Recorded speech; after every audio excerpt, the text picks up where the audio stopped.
Hello every one, നമുക്ക് ഈ സവാളത്തുള്ളി കൊണ്ട് ഒരു പൂ ഉണ്ടാക്കിയാലോ?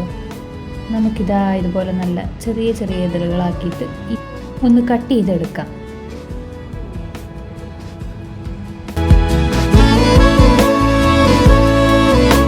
അതിനുശേഷം നമുക്കിതാ ഒരു നൂലും ഒരു സ്റ്റിക്കും സിസേഴ്സും ഒക്കെ കൂടിയിട്ട് ഒരു ഗമ്മും കൂടി നമുക്ക് ഈ ഫ്ലവർ ഉണ്ടാക്കി തുടങ്ങാം. ആദ്യം നമ്മുടെ നടുവിൽ ഏതെങ്കിലും ഒരു കടലാസ് എടുത്തു വെച്ചിട്ട് പിന്നെ നമ്മൾ ഇതുപോലെ പൂ പോലെ ആക്കിയിട്ട് ഓരോ ഇതളുകൾ വെച്ച് നമ്മൾ കെട്ടിക്കൊടുക്കാം.